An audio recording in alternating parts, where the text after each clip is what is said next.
감사합니다. 이 시간 허락하실 말씀은 여호수아 3장 11절로 보겠습니다. 여호수아 3장 11절 17절까지 봅니다. 보라, 온 땅의 주의 언약궤가 너희 앞에서 요단으로 들어가니 이제 이스라엘 지파 중에서 매 지파에 한 사람씩 12명을 택하라.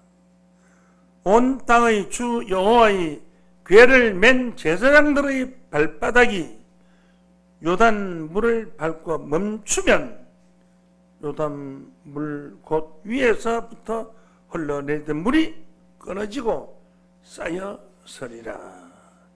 백성이 요단을 건너려고 자기들의 장막을 떠날 때에 제사장들은 언약궤를 메고 백성들 앞에서 행하리라. 요단이 몸에 거두는 시기에는 항상 언덕에 넘치더라. 궤를 맨 자들이 요단에 이르러 궤를 맨 제사장들의 발이 물가에 잠기자 곧 위에서부터 흘러내리던 물이 그쳐서 심히 멀리 사르단에 가까운 아담읍 변당에 일어나 쌓이고 아라바 바다 염해로 향하여 흘러가는 물은 온전히 끊어지매 백성이 여리고 앞으로 바로 건널세. 여호와의 언약궤를 맨 제사장들은 요단 가운데 마른 땅에 굳게 섰고 온 이스라엘 백성은 마른 땅으로 향하여 요단을 건너더라. 아멘.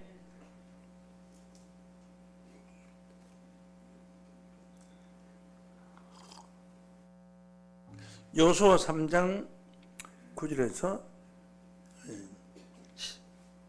11절에서 17절 말씀까지 봉독해 드렸습니다. 오늘 이 말씀을 통해서 요단을 도강하라 이런 제목으로 말씀을 전가하겠습니다. 도강하라는 것은 강을 건너라 하는 뜻입니다. 그냥 지나간 역사를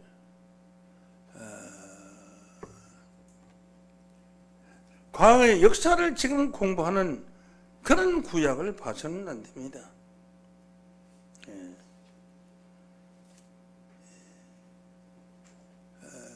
오늘 전거되는 이 말씀이 우리에게 어떤 현실적인 사건으로 이루어질 때에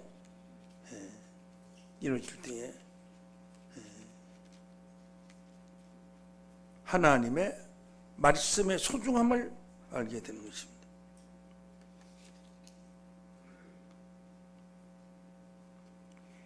하나님께서는 과거에 있었던 역사를 통해서 미래사를 예언하고 있습니다.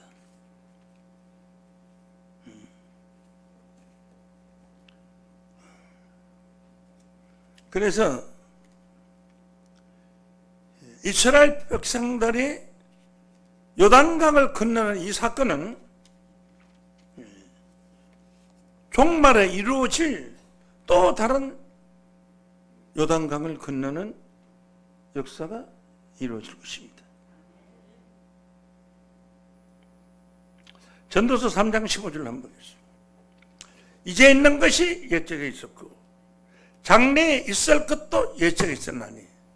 그래서 오늘은 요단강을 건너는 옛적에 있었던 그것이 장래에 있을 것으로 나타나는 하나님의 신들을 알아보도록 하겠습니다. 이것은 하나님이 영감으로 주신 말씀이기 때문에 이 지구상의 어느 곳에도 이런 말씀은 존재하지 않습니다. 요단을 건너는 역사가 꼭 과거에 있었던 것이 아니라 장래에 있을 것도 옛적에 있었나리라. 장래에 있을 영적인 요단강을 건너는 역사를 지금 있는 이 요단강의 역사로 성경은 비유하고 있는 것입니다. 이런 의미에서 오늘 본문 말씀을 좀 자세히 읽어볼 필요가 있다 생각합니다. 여호수아 3장 11절로 봉독합니다. 보라, 온 땅의 주의 언약궤가. 이게 굉장히 그 말씀이 깊은 말씀이에요. 그냥 언약궤가 아니고 온 땅에만 우주를 말하는 겁니다. 온 땅의 주의 언약궤가 한 것은 이스라엘 백성들을 이끌고 가는 한 60만 명 되는 그 사람들을 위한 언약궤가 아니고 온 땅의 주의 언약궤가. 언약궤라는 것은 하나님의 언약이 들어있는 궤자. 온 땅의 주의 언약궤가 너희 앞에서 요단으로 들어가니 라고 했어요. 그러므로 이 역사는, 이 요단강의 역사는 온 땅에 이루어질 하나님의 역사의 섭리를 구약시대 그림자로 보신 겁니다. 온 땅의 주의 언약궤가 너희 앞에서 요단으로 들어가니. 이제 이스라엘 지파 중에서 매 지파에 한 사람씩 12명을 택하라. 12지파에 12명을 택하라. 온 땅의 주 여호와의 궤를 맨 제사장들이. 온 땅의 주, 온 땅의 주라는 것은 온 땅에 있는 전 세계는 주님, 여호와의 언약궤를 맨 제사장들의 발바닥이 요단물을 밟고 멈추며 요단물 곧 위에서부터 물이 흘러가던 물이 끊어지고 쌓여지리라. 요단물이 흐르던 것이 끊어지고 물이 이렇게 돌아와서 쌓여지리라. 흘러내리던 물이 휙 돌아서 이렇게 감도로 쌓여지리라. 있을 수 없는 일입니다. 끊어지고 쌓여진다는 이 말씀 속에는 대단한 비밀이 숨겨져 있습니다.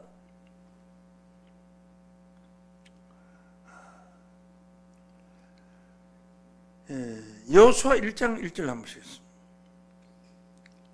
여호와의 종 모세가 죽은 후에 여호와께서 모세의 시종 눈의 아들 여호수아에게 일러 가라사대 내 종 모세가 죽었으니 이제 너는 이 모든 백성으로 더불어 일어나 이 요단을 건너 내가 그들 곧 이스라엘 자손에게 주는 땅으로 가라.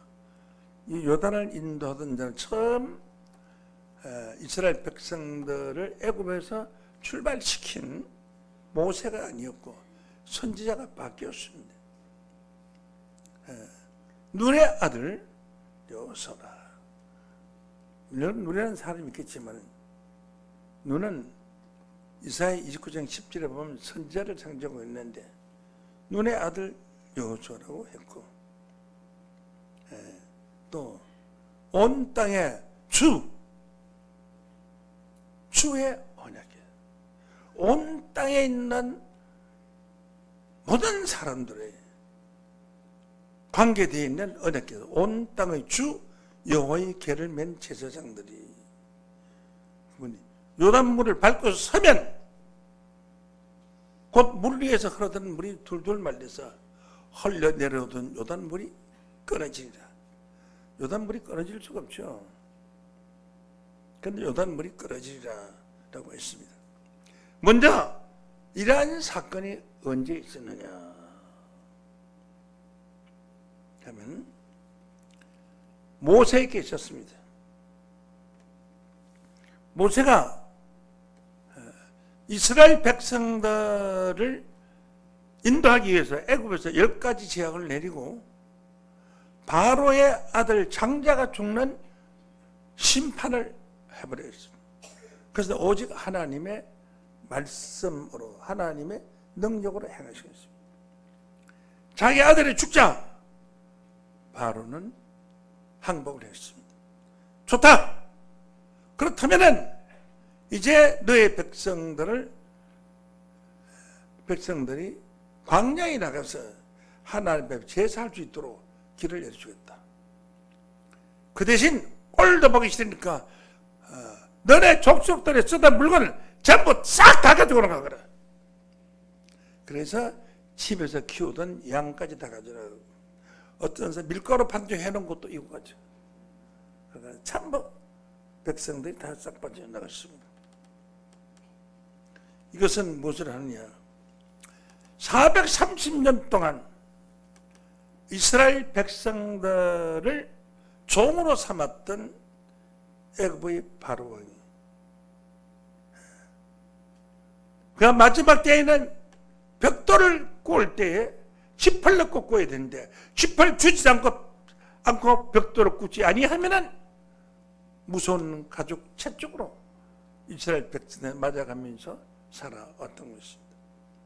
이제 자유를 얻어서 하나님이 주신 약속의 땅 가나안으로 가서 우리가 이제 행복하게 살자, 우리끼리 살자 하면서 애굽을 출발했습니다. 저는 여기에서 이 애굽은 제 치명적인 에집트를 말한 것이 아닙니다. 물론 당시에는 치명적인 에집트를 가려서 애굽이라고 말했습니다. 성경에 나와 있는 이 애굽을 탈출하는 것은 사단에게서 탈출하는 것입니다. 성경에 가장 악한 막이 사단, 그것은 바로 악입니다. 그 바로 왕이 누군가를 한번 알아보도록 하겠습니다. 에스겔 29장 1절로 봅니다.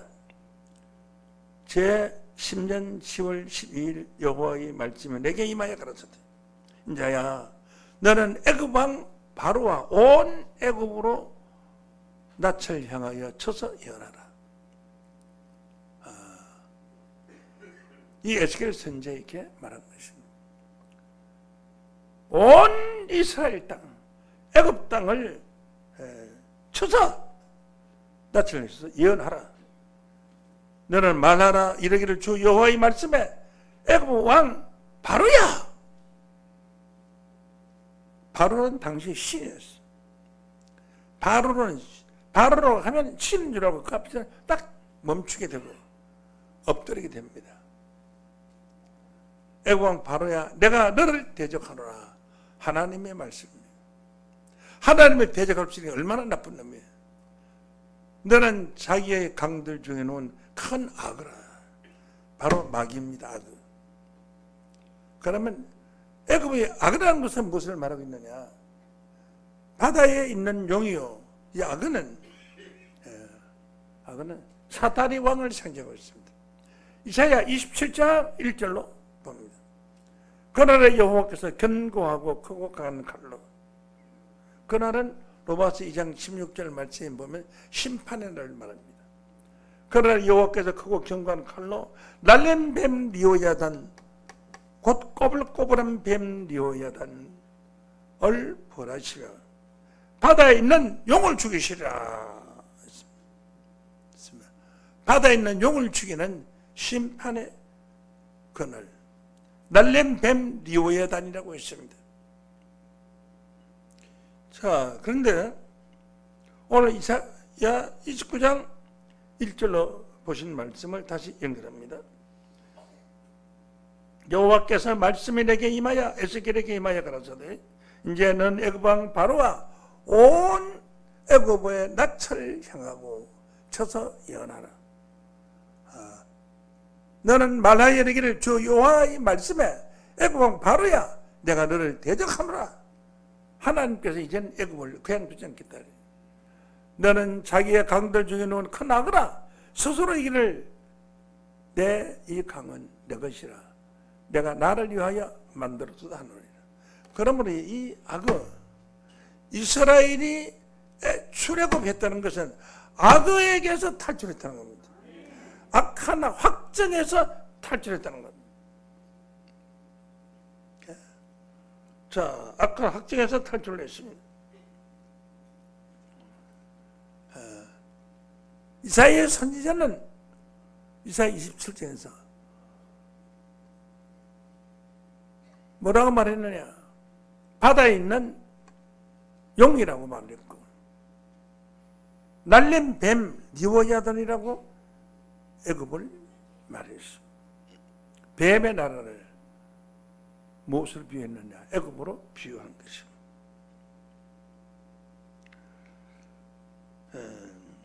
자, 에스겔 29장 2절로 봅니다. 2절. 바로온 애굽의 낯을 향하고 하는 낯이라는 것은 얼굴을 향하고 쳐서 연하라. 감히 바로가 누군데요? 전 세계에서 애굽의 군대를 이길 자는 아무도 없습니다. 당시에는 오늘날 미국과 같이 세계를 지배하고 있었던 데다가 바로 애굽입니다. 애굽을 쳐서 연하라. 애굽은 바로야, 내가 너를 대적하노라. 너는 강들 중에 놓은 큰 악이다.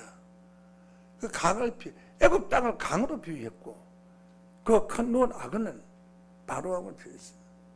그러나 백성들은 고기를 비유했어요. 고기. 전부 악어 밥입니다. 악어 밥. 백성들이. 이 강은 내 것이요 나를 위하여 만들었다 했는데, 바로왕이 강에 있은 것은 아닙니다. 이 에집트의 나라를 강으로 비유를 했고, 그러니까 백성들을 고기로 비유했고, 고기를 잡아먹고 사는 악어를 바로로 비유했어요. 그래서 자, 이제 악한 바로왕을 탈출한 겁니다. 이달에서 탈출한 것입니다. 오늘날 기독교는 성경을 떠난, 성경과 다른 구원관과 구원의 때를 주장하고 있습니다. 이에 관해서는 내가 지난 집회 때 말씀했기 때문에 시간상 생략합니다. 이와 같이 바로가 악한 애굽의 왕이라고 말씀한 것에 관해서 에스겔 32장 1절로 보시겠습니다. 제 12년 10월 초일에, 12년 10월 초일이라는 것은 에스겔이 하나님의 소명을 받은 연한을 말하고 있습니다. 여호와의 말씀을 내게 임하여 가라사대, 이제야 너는 애굽 왕 바로에 대하여 애가를 불러 그에게 이르라. 애가라는 것은 슬픈 노래를 불러라.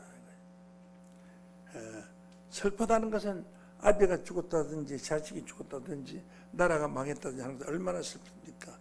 애가를, 슬픈 노래를 지어서 불러라. 바로 앞에. 그럼 바로왕이 슬픈 노래를 듣게 되는 것은 바로가 있는 애굽 땅이 망한다는 얘기 아닙니까? 그렇게 돼. 너는 열국에서 젊은 사자에 비하였느니. 열국에서 젊은 사자라는 것은 사자가 늙으면 힘이 없고 이빨도 빠지고, 젊은 사자는 이빨도 좋고 힘도 좋은 거예요. 그래서 애굽 왕이 젊은 사자로 비유된 것이다. 사자로 비유된 것이나 악어로 비유된 것이나 같은 뜻입니다. 실상은 바다의 큰 악어라. 강에서 일어나 발로 물을 요동하며 그 강을 더럽혔도다. 그러므로 아주 난폭한 왕입니다. 강을 더럽혔으니까. 그렇습니다. 그 바로왕이 죽을 때 자기 밑에 있던 수많은 군사와 자기 밑에 있던 시내들, 수많은 시내들, 그리고 종들 다 함께 죽었습니다. 혼자 죽음을 가지 않고, 너들도 나와 함께, 내가 주는 밥 먹고 살았으니까 나하고 같이 죽자. 그게 다 죽었어요. 그런 아주 가락한 왕이 바로온. 그 가락한 왕을 세상의 왕으로 비유했고, 모세가 그 가락한 왕과 싸워서 10가지 지약을 내려서 이겼습니다. 그래서 바로 왕이 항복을 하고 빠져나온 것입니다. 그래서 오늘날 이 세상이 바로 왕이 있는 악한 세상입니다. 에스겔 31장 1절을 보겠습니다. 보면 제 11년 3월 초 1일에 여호와의 말씀에 내게 임하여 가라사대, 에스겔에게 임하여 가라사대, 바로 왕 그 물에 기르기를 네 큰 위엄을 누구에 비하랴. 볼지어다 앗소로 사람은 가지가 아름답고 삼림이 그늘 같으며 키가 높고 꼭대기가 구름에 닿나이다. 이 앗소로 사람이 엄청난 권세를 가지고 이스라엘이 쳐들어오기를 수없이 쳐들어왔습니다. 이스라엘이 주로 공격하는 나라가 앗소로, 그 다음에 블레셋, 바벨론, 이 세 나라였어. 그래, 앗소로 사람은 비유한 겁니다. 그 키가 높고 꼭대기가 구름에 단 큰 사람이 구름까지 닿았으니까 얼마나 큽니까? 그런 사람 어떻게 이기겠어요? 레바논 백항목에다가 레바논 백항목과 같이 수행기 바로 앗소로 왕이라는 거예요. 레바논 백항목은 가지가 50m가 양쪽으로 붙어 25m씩 50m가 그래 굵기를 12명이 잡아도 못 드는 큰 굵은 나무. 향기가 얼마나 좋은지. 나무가 썩지도 않고 벌레도 먹지 않아요. 그 뿌리가 강까지, 산에 있는 뿌리가 강까지 내려간다.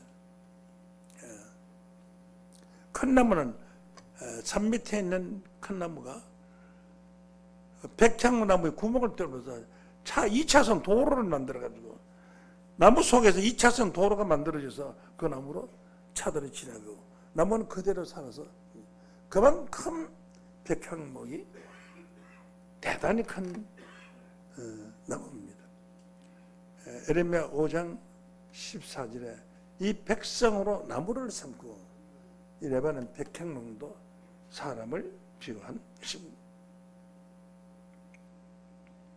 자, 이렇게 그 바로 왕에게 탈출을 합니다.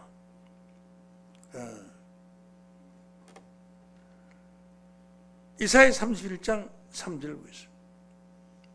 애굽은 사람이요 신이 아니다. 애굽을 에집트 나라라고 생각하지 말아라. 이집트라고 생각하지 말아라. 애굽은 사람이요 신이 아니며 그 말들은 영이요 육체가 아니라, 육체의 영이 아니라 그가 손을 돕는 자도 넘어지며 도움을 받는 자도 엎드러져서 다 함께 멸망할 것이다. 애굽의 도움을 구하러 가지 마라 이거지.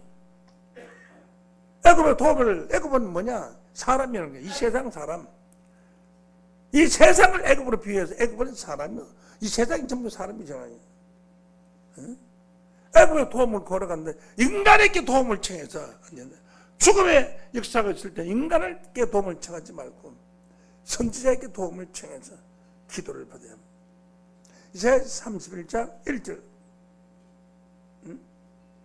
도움을 구하러 애굽으로 가는 자들은 화 있을진저 했습니다. 그러면 세상의 도움을 구하지 말고 아픈 것은 병원에 가야지 하지만 마음이 상하거나 그 외에 여러 가지 상한 것이 있으면 하나님 앞에 도움을 받아야 된다는 것입니다. 그래서 이 악한 세상에 악마의 대장을 뭐라고 했느냐? 애굽의 바로 왕으로 비유한 것입니다. 그런데 이제 이스라엘 백성들이 광야로 나왔습니다. 나가려고 하니까 바로 왕이 가만히 생각해 보니까 더 이상 저놈들을 내버렸으니까 얼마나 우리를 조롱하겠냐. 안 되겠다. 군대를 총동원해서 다 죽여버려라. 광야에 나가서. 그래서 애국의 군대가 세계적인 군대인데 그 군대가 병거에 마차에 병거를 싣고 무기를 싣고 총동원해서 이스라엘 백성이 달려옵니다. 먼지를 일으키며 달려옵니다. 깜짝 놀랐습니다. 생각지도 못했던 것입니다. 그래서 이스라엘 백성들은 바람 앞에 촛불을 가지고 들들 떨고 있었습니다. 이제 우린 다 죽었다 하고 문제를 타고 달려오는 바로왕의 군대 앞에 모세가 지팡이를 가지고 딱 짚으면 거기에 큰 불기둥이 팍 이랬어. 그래 깜짝 놀라가지고 옆으로 흩어집니다. 또 이쪽에서 오면 이쪽에서 촥 하면 큰 불기둥이 있어서 불기둥을 막 여기저기 있어서 만들어 놓으니까 그 불기둥 때문에 진도가 나지는 거죠. 그때 모세가 하나님께 기도했어. 방법은 다른 방법이 없다. 바다를 건너야 되니까 바다에 길을 내야 되겠다. 하나님 이 바다에 길을 내주시옵소서 하고서 막 그 지팡이를 가지고 쫙 그렇게니까 중심에서 파도가 일더니 양쪽에 물이 이렇게 갈라지고 그때 흘러내리던 물은 둘둘 사이에서 말리고 이때 있던 물도 말려서 내려가고 떠나가고 바다 가운데 길이 생겼어요. 그 물이 끊겼습니다. 끊겼다는 것은 무엇을 할 때가 잘렸다는 것입니다. 잘렸다는 것은 두동강 났다는 겁니다. 뭐에 떨렸냐? 모세의 그 지팡이의 능력으로 10가지 시향을 하였을 때 이미 그때의 바로 왕과 모세 사이는 갈라졌습니다. 하나님 편과 사단의 편으로 갈라졌습니다. 잘린 것입니다.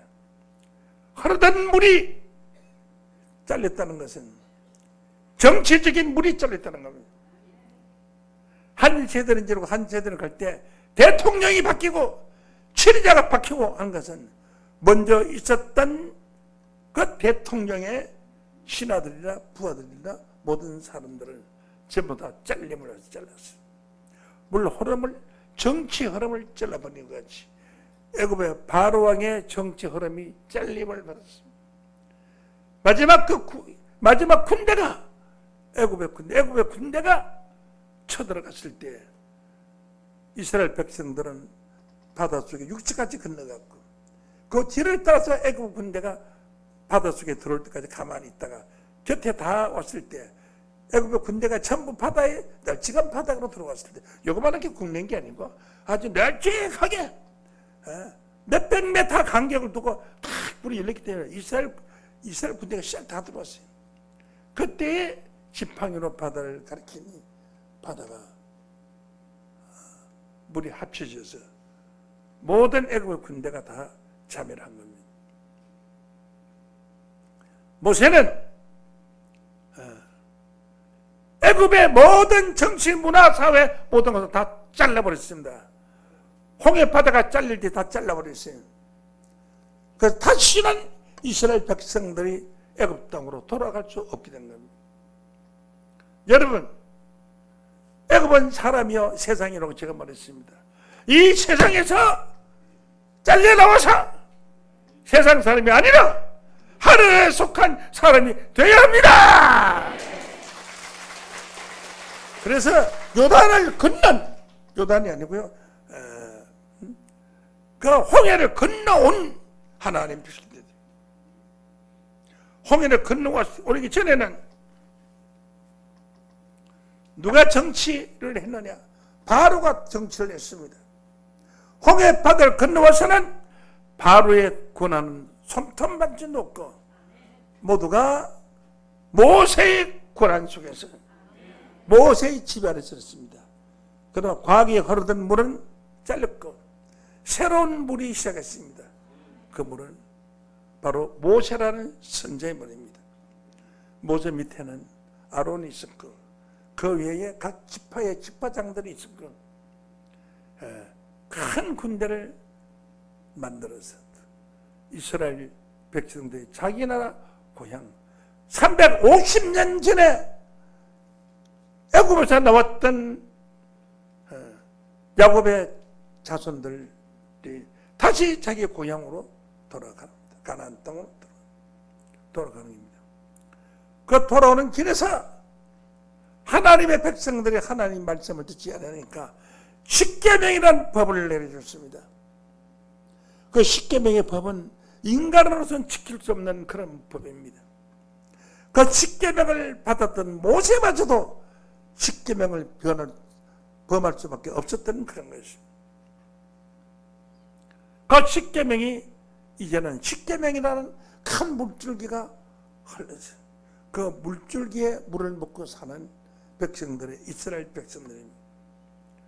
그 백성들이 어디까지 왔느냐? 이제 40년이라는 세월이 흘러서 가나안 땅에 왔습니다. 가나안 땅 그냥 오면 일주일이면 갈 수 있고 늦어도 열흘이면 애굽까지 갈 수가 있는데 어째서 40년이나 걸렸을까요? 하나님은 애굽에서 나온 그 이스라엘 백성들이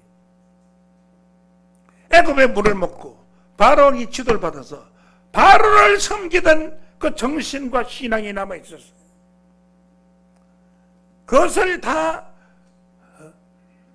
광야에서 내버리고 깨끗한 사람들을 가나안 땅에 버리려고 생각했는데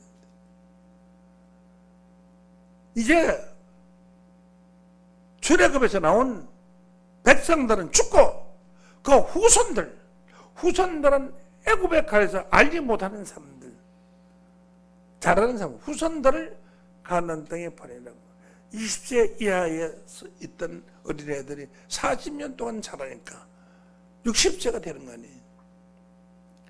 그때 출애굽했던 어린아이들이 나이가 60세가 돼요. 그 안에 광야에서 많은 백성들이 먹고 살 수 있는 것을 하늘에서 책임졌어요. 하늘에서 만나가 내리고 메추라기 고기가 내려서 그것을 먹고 살았습니다. 그리고 이제 요단강을 건너면은 가나안 땅입니다. 가나안 입구가 바로 요단강입니다. 그래서 이 모세의 노정은 천국의 노정으로 비유한 것입니다. 그래서 장례식 할 때에 며칠 후 요단강 건너간 날 이렇게 찬송을 부릅니다. 요단강을 건너면 바로 가나안 땅입니다. 이 가나안 땅은 천국을 비유한 것입니다. 자, 요단강을 건너는데 필수적인 조건이 무엇이냐? 바로 육지같이 건너갈 수 있는 요단강물이 막혔습니다. 요단강은 겨울에 비가 많이 오기 때문에 그 이스라엘 지구는 봄에 강물이 꽉 차서 내려갑니다. 평소는 무릎까지밖에 안 옵니다. 제가 그 요단강에 발을 디뎌봤습니다. 겨울물이에요. 뭐 강물 걸어고 그런 할 필요도 없어요. 무릎 밑에. 그 땅이 모래 땅이 돼가지고 비가 오면 3시간에 비가 엄청나게 많이 오면 그 두골 넘쳤다가 그 다음에 빠른 시일 내에 그 물이 흡수 내려가기 때문에 곡식들이나 이런 것들이 살기가 참 어렵습니다. 복지 땅이 아니라 황무지 같은 땅이었습니다. 그 땅은 괜찮은 곳은 바로 바다 있는 쪽으로 동쪽으로 그 주변은 땅이 좀 괜찮지만은 서쪽 지역은 괜찮지만은 동쪽 지역은 엄청나게 높은 파이로 되고 우리나라가 동해가 높은 산으로 강원도 산 높이 있고 서해가 낮은 것이 그래서 강원도 지방에 흐르는 물은 전부가 다 서해 쪽으로 흘러내려가다가 한강을 만나서 한강에 모여가지고 다시 바다로 들어갑니다. 이스라엘 지형이 우리나라 지형하고 아주 비슷합니다. 자, 이렇게 해서 이제 봄이니까 그때가 봄이니까 물이 아주 가득하게 내려갈 수가 있어요. 그래서 요단강 건널 때 언약궤를 맨 제사장들이 걸어가게 됩니다. 자, 여호수아는 모세의 사명을 이어받았습니다.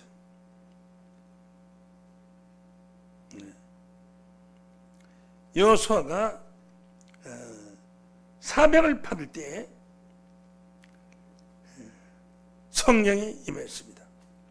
모세로부터 안수를 받고 사명을 받았습니다. 여호수아는 모세의 종자였습니다. 모세의 종이었습니다. 모세 밑에서 일하던 아주 충실한 종이었습니다. 신명기 34장 9절을 봅니다. 모세가 눈의 아들 여호수아에게 안수하였으므로 그에게 지혜의 신이 충만하니 이스라엘 자손의 여호와께서 모세에게 명하신 대로 여호수아의 말에 순종하였더라. 아주 충실한 지혜를 받았어요. 이런 오늘날 목사들 하는 그런 안수를 받아 100번 1000번 받아도 지혜가 옵니다. 하나님의 찬신을 받은 모세가 자기 뒤에 대례가 있게 하기 위해서 안수를 했을 때 그의 지혜의 신이 들어갔어요. 이스라엘 백성들이 순종하더라 하는 것은 새로운 시대, 새로운 주인이 나타난 것입니다. 그래서 언약궤를 밀고 갔다. 언약궤라는 것은 하나님의 교장입니다. 그러면 모세는 어떤 사람이냐?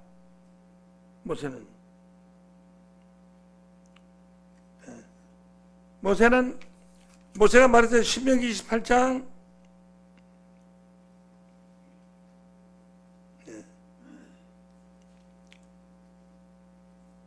말씀 보면은 하나님이 말했습니다. 나 같은 선지자 하나를 세울 것이니 너는 그 선지자의 말을 들어라 라고 했습니다. 그 모세 같은 선지자가 누구냐? 바로 예수입니다. 사도행전 3장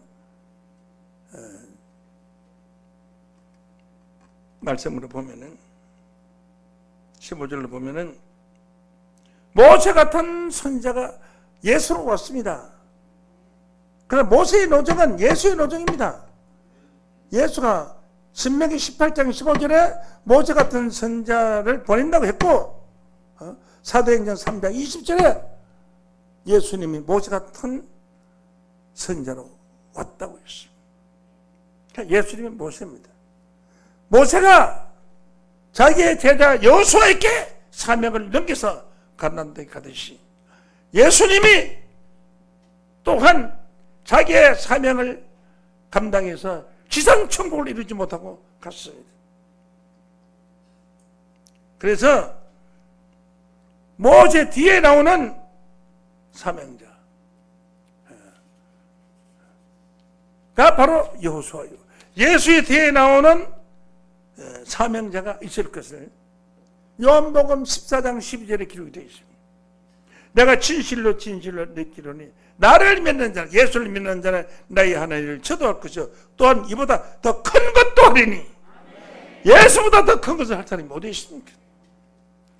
그것은 영적인 가나안 땅으로 인도하는 것이고 그것은 예수보다 큰 것은 하나님 나라를 이룬 것입니다. 영적인 가나안 땅을 들어가는 것입니다. 이는 내가 아버지께로 갑니다. 예수님이 하나님께 감으로 말미암아 예수보다 더 큰 일을 할 사명자가 나오는 것 마찬가지로 모세 뒤에 모세보다 더 큰 일을 할 사명자 여호수아가 나타난 것입니다. 그러면 여호수아가 나타남으로 말미암아 요단 강물이 홍해 바다 잘리듯 다시 잘리게 되고 물이 흐름이 끊어진 겁니다. 여호수아 3장 13절로 보면 온 땅이 주 여호와의 교회 맨 제사장들이 교회를 맨 제사장들이 발바닥이 요단물을 밟고 멈추면 요단물 위에서부터 흘러내리는 물이 끊어져서 쌓여지더라고요. 그래서 그 홍해바다 역사가 다시 일어난 겁니다. 요단강물이 일어난 겁니다. 홍해바다가 일어났을 때 물이 끊긴 것은 애국가의 탄절을 의미했고 요단강에서 물이 끊긴 것은 모세와의 탄절,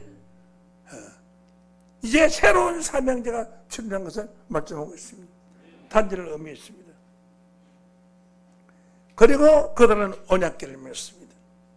그 언약궤는 쉽게 된 언약궤지만은 종말에 하나님께서 영적인 여호수아 같은 사명자로 출현하게 될 때는 새 언약의 언약궤가 이루어질 줄로 믿습니다.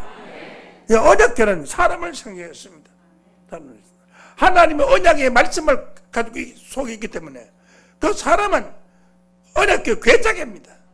비유로 말하면 내 속에 하나님 말씀이 들어있으면 그 하나님 말씀이 언약의 말씀이고 사람은 괴짝에 불과한 것입니다. 그래서 언약궤를 12명이 메었다는 것은 그 제사장들이 맺는데 마지막 때에 하나님께서 영적인 가나안에 들어가면 12명의 제사장이 필요로 설 것입니다. 그 12명의 제사장이 빠른 시일 내에 지금 어느 정도는 수가 차 있으면 지금 발표하면 힘들 것입니다. 12명의 제사장이 하나님의 언약궤를 메었다는 그 언약궤는 새 언약의 언약궤입니다. 새 언약은 어떤 죄가 있어도 그 죄를 기억하지도 아니하고 새 언약은 죄를 위하여 다시 제사 드릴 필요가 없는 언약이라고 히브리서 8장 8절 말씀으로 잘 기록되어 있습니다. 그래서 새 언약 시대가 오게 된 것입니다. 히브리서 8장 10절 말씀 보시겠습니다. 또 주께서 그날 이후에 내가 이스라엘 집으로 세울 언약은 이것이니 내 법을 저희 생각에 두고 저희 마음에 기록한다. 하나님 법이 책에 있는 것이 아니고 율법에 있는 것이 아니고 자기 마음에 있는 것이다. 마음에 있는 것은 마음이 없다 하면 없고 있다 하면 있는 겁니다. 나는 저희에게 하나님 되고 저희는 내 백성이 되라. 그래서 법을 하나님께 두고 책에 있지 않고 어떤 책이 어떤 율법에 기재되어 있지 않는 마음의 법입니다. 이 마음의 법이 새 언약의 법이고 마음에 죄가 없으면 죄가 없는 것이 되는 것입니다. 이러한 행복한 구원의 말씀이 기록되어 있는 것입니다. 자, 이렇게 해서 하나님께서는 이 십계명의 율법이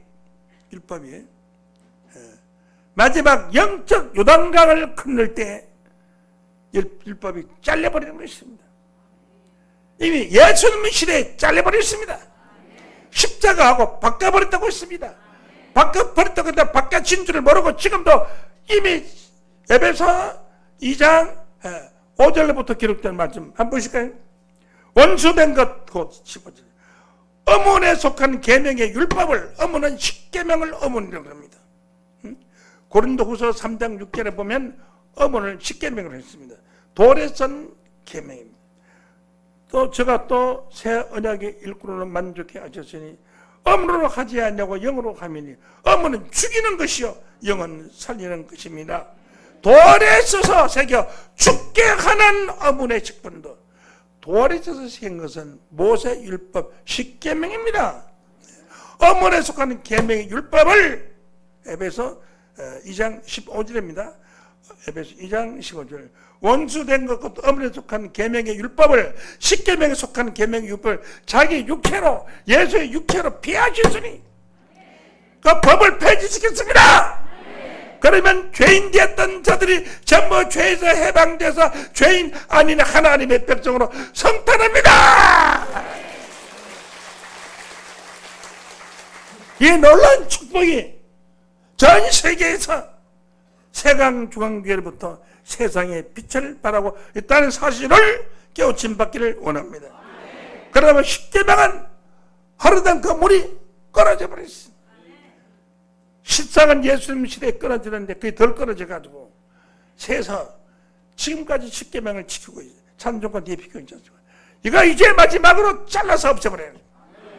십계명의 법이 폐지됐다는 거예요. 예수님 시대에. 그러면서 지금은 영적인 요단강을 건너서 여리고성으로 만나러 갈 때입니다.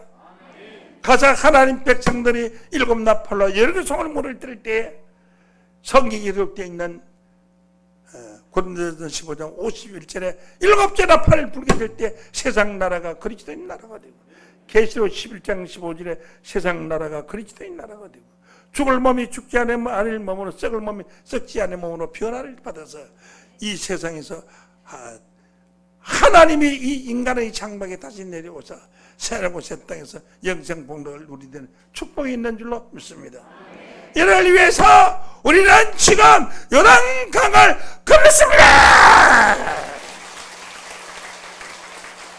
오늘 이 말씀으로 큰 깨우침을 받으시기를 예수 이름으로 축원합니다. 감사합니다. 이 시간 말씀